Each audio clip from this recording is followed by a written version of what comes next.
Okay, class 7, let's see. In the last video we have discussed angle, side angle. Okay, this rule we have discussed. In this video we are going to discuss about the right angle, hypotenuse, side view. Okay, इस rule को हम discuss करेंगे कि जब इस rule को follow करते हैं तो कोई ट्रायंगल किस तरह से कॉन्ग्रुएंट होता है. लेट्स देखिए, अगर मान लो आपको ये दिया हुआ है कि राइट एंगल है ट्रायंगल, तो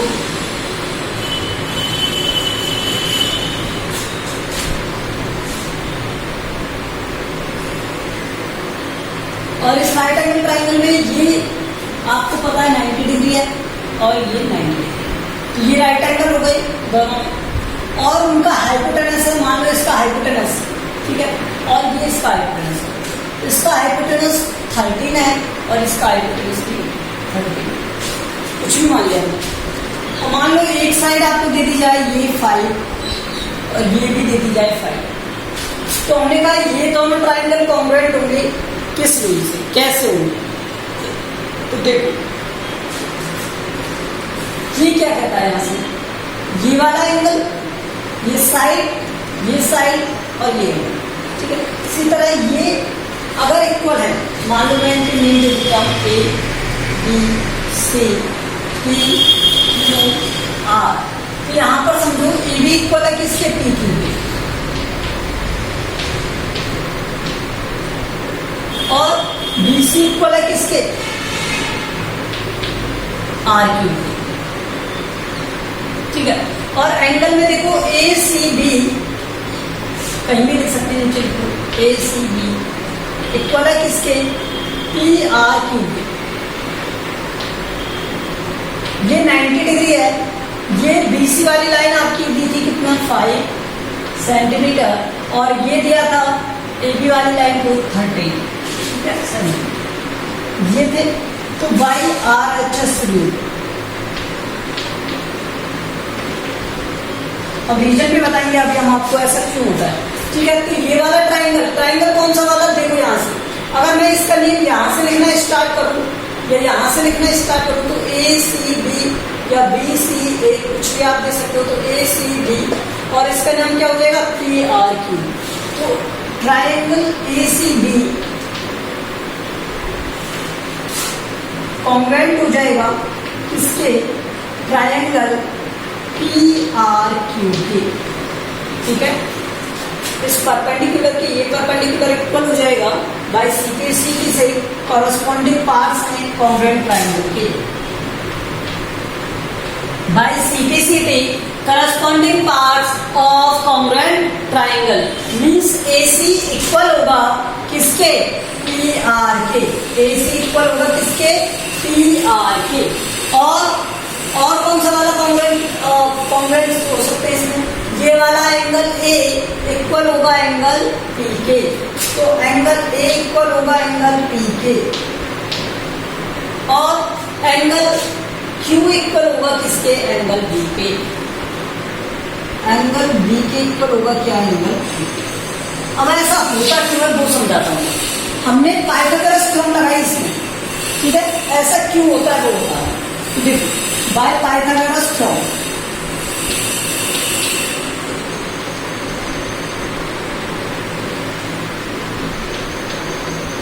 अगर मैं इसमें पाइथागोरस थ्योरम अप्लाई करूंगा तो यहाँ पर आपको पता है ये क्या दिया हुआ है, हाइपोटेनस का स्क्वायर, परपेंडिकुलर का स्क्वायर प्लस बेस का स्क्वायर होता है. तो यहाँ हाइपोटेनस का स्क्वायर मीन्स 13 का स्क्वायर होगा, परपेंडिकुलर का स्क्वायर मीन्स AC का स्क्वायर, और यहाँ पर इसी तरह ये 5 का स्क्वायर. तो ये क्या हो गया, 169. AC की वैल्यू दी नहीं है हमें, और ये 525. तो यहाँ से AC की वैल्यू क्या आ जाएगी, AC square equal to 169 minus 25, तो ये आ गया 144. तो AC क्या हो गया, यहाँ से रूट ऑफ 144, और रूट ऑफ 144 क्या होता है, 12. तो AC की वैल्यू 12 है. इसी तरह से यहाँ पर वैल्यू अगर सेम है तो ये होगा. लेकिन किसी ने कहा कि सर मान लीजिए कि यहाँ पर हाइपोटेनस नहीं दिया, यहाँ पर हाइपोटेनस इक्वल नहीं दिया, और यहाँ पर इक्वल दे दी साइड। क्या दे दिया? साइड। ये हमने ये भी तो पढ़ा है सर, ये वाला भी नहीं लगा सकते हम कि यहाँ पर एक साइड के दो एंगल इक्वल है। मान लीजिए ये 30 डिग्री है और ये 30 डिग्री है, ठीक है। तो क्या अब ये इक्वल नहीं हो सकते? ठीक है, तो ये नहीं हो सकते इक्वल। आपको पता है क्या, यहाँ पर बेस ही तो सेम बनाए ना ये, ठीक है, एक बेस ही तो सेम बनाए। साइड ये परपेंडिकुलर अगर चेंज हो गया यहाँ पर, मान लो इसका परपेंडिकुलर हो गया क्या, और इसका परपेंडिकुलर हो गया 8, ठीक है, तो ये 5 8, तो ये कितना बन जाएगा? नहीं 8 नहीं, 12 मान लीजिए, ये 12 तो ये 30, ठीक है। और यहां से ये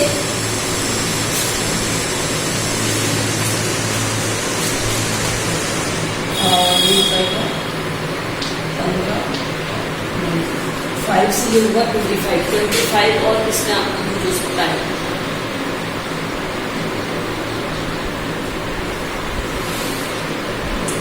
7 यूज हो सकता है, 7 49 प्लस 25 और 7 is more than 1, ठीक है। अगर मैं हाइपोटेनस चेंज कर दूं, यहाँ मान लो 7 कर दिया, तो ये 5 का स्क्वायर तो 25 हो गया और 7 का स्क्वायर 49 हो गया, तो ये हो गया 74, तो रूट ऑफ 74 आएगा यहाँ पर। देखिए ये 5 का स्क्वायर 25, ये 7 का स्क्वायर 49, ये 74। क्या दोनों का हाइपोटेनस इक्वल है? एंगल तो इक्वल है अभी, तो ये तो चेंज हो सकता है ना। अगर चेंज हो गया तो क्या ये दोनों ट्रायंगल कॉन्ग्रुएंट रहे? ये वाला तो बड़ा हो गया, ये छोटा रह गया, तो इस तरह से चेंज हो जाता है। सॉरी, ये बड़ा हो गया, ये छोटा रह गया, ठीक है। तो इस तरह से जो ये चेंज है, ये चेंज हो जाता है। तो यहाँ पर कंडीशन क्या अप्लाई होती है?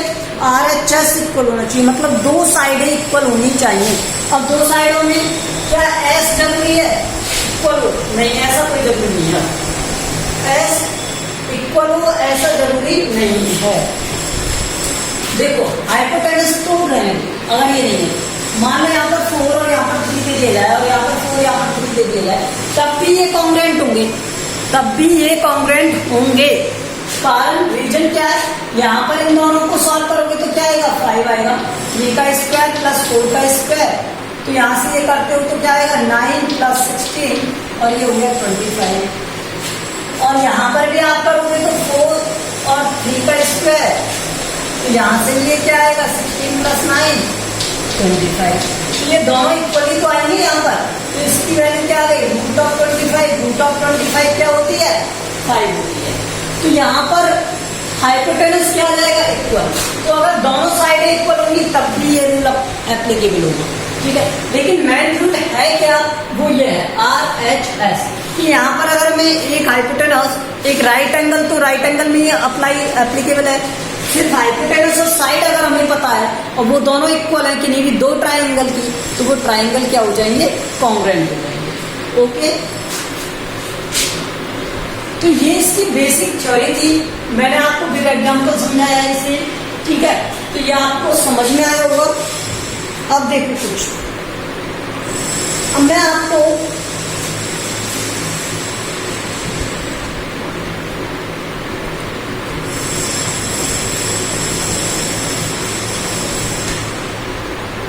एक्सरसाइज कराता हूं इसकी।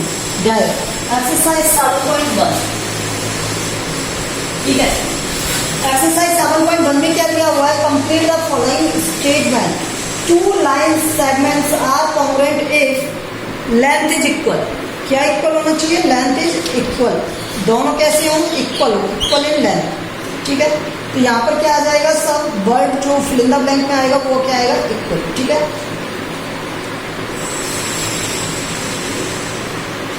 तो इसमें लिख लो इक्वल लेंथ। क्वेश्चन नंबर 1 में क्या आ जाएगा? Equal length if they have equal length, if they have equal length. इसी दिया था आगे स्टेटमेंट दिया है।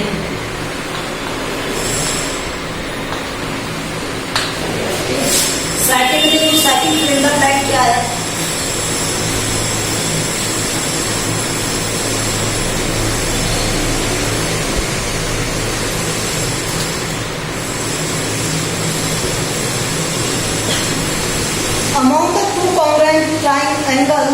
One is 70 degree. मैंने आपको बताया था अगर एक एंगल 70 डिग्री है तो दूसरा भी क्या होना चाहिए, 70 डिग्री होना चाहिए।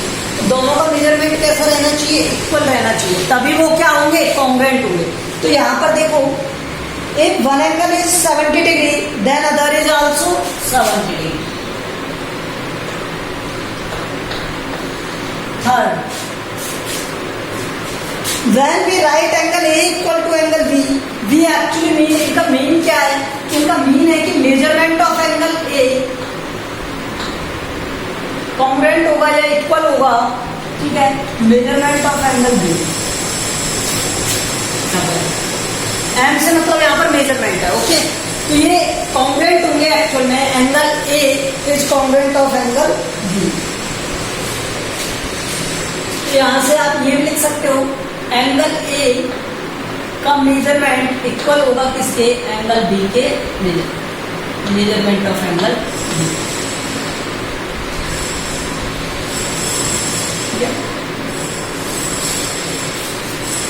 Question number 2। क्वेश्चन नंबर 2 में क्या दिया हुआ है आपको, give any two real time example for congruent shape. Congruent shape के रियल टाइम एग्जांपल दे सकते हो आप, क्या दे सकते हो, मान लो आपको एग्जांपल देना है रियल लाइफ से अटैच कर करके, तो यहाँ पर एग्जांपल क्या होने चाहिए, कोई भी 2 एग्जांपल बता सकते हो आप, ठीक है। और जैसे घर में आप विंडो लगवाते हो या गेट लगवाते हो, सेम साइज के लगवाते हो, वो हो सकते हैं, ठीक है। या फिर आप क्या दे सकते हो, length of walls of A room, ठीक है, रूम के जो लेंथ है वॉल्स की वो इक्वल रहेंगे, ठीक है। और रियल लाइफ में क्या इक्वल हो सकता है, मतलब जो आप देखते हो वो एग्जांपल देने हैं आपको, कोई भी, है ना।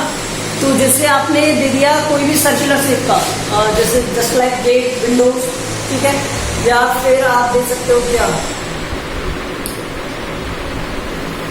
जिनका इक्वल मेजरमेंट है, इक्वल एंगल्स है, हाँ एंगल्स का दे सकते हो, जैसे आपके वॉल्स पे बना हुआ है 90 डिग्री के होते हैं, ठीक है, एंगल्स बिटवीन द वॉल्स, ये भी है, ठीक है।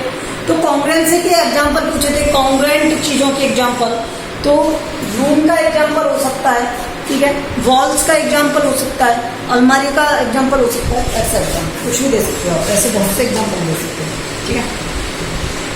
क्वेश्चन नंबर 3, क्वेश्चन नंबर 3 देखिए। क्वेश्चन नंबर 3 में क्या है, ए बी सी और एफ ई डी, ठीक है, ट्रायंगल दिया हुआ है क्या, ए बी सी और F E D.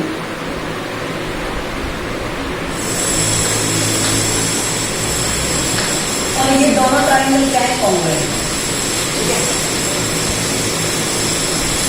Under the correspondence, आपको करस्पॉन्डेंस में क्या दिया हुआ है, A B C F E D, right all corresponding congruent parts of the triangle. Means ये जो ट्रायंगल है इनके करस्पॉन्डिंग पार्ट्स हमें बताने कि वो कौन कौन से पार्ट्स कॉन्ग्रुएंट होंगे, ठीक है। तो देखिए, स्टार्ट हमें से यहाँ से क्या करो, ए बी इक्वल होगा किसके, एफ ई की,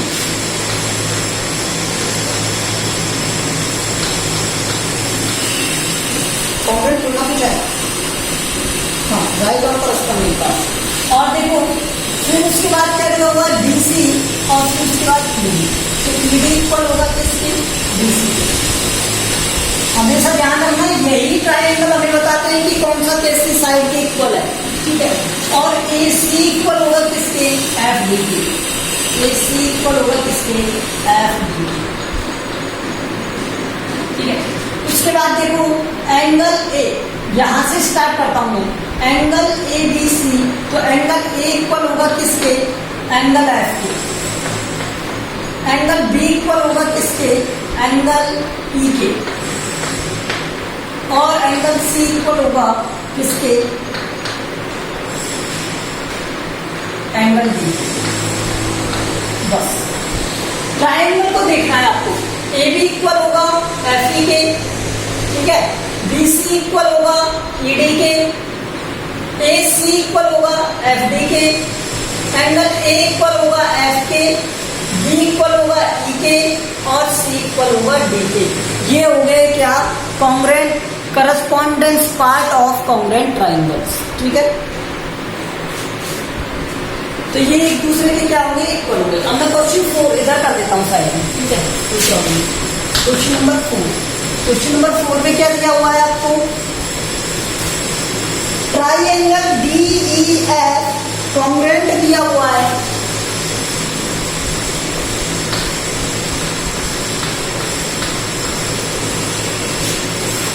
ट्राइंगल BCA,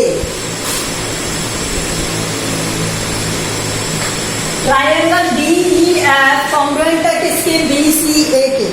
तो यहां से देखो, right the parts of BCA the correspondent to. इस BCA के कौन कौन से पार्ट करस्पॉन्डेंट होंगे किसके, इस सारे। तो एंगल E के करस्पॉन्डेंट पूछा है उसने, E के। तो E मिडिल में है ना, तो यहाँ मिडिल वाला एंगल क्या है, C। ठीक है, इसके इक्वल होंगे। सेकंड क्या दिया हुआ है, EF कहाँ है, ये वाला। तो इसमें कौन सा वाला होगा, CA। EF किसके होगा, CA। थर्ड में क्या पूछा हुआ है आपसे, एंगल F। तो एंगल F कहां पर है, लास्ट में पोजीशन में। तो यहाँ पे पोजीशन में क्या होगा इसका, एंगल E। और फोर्थ में क्या दिया हुआ है आपको, DF। तो यहाँ पर भी क्या होगा, BE।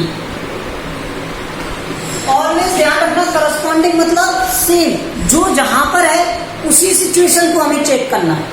तो D अगर फर्स्ट में है तो हम फर्स्ट वाला नंबर लेंगे D। अगर ये F लास्ट में था तो लास्ट वाला लेंगे A।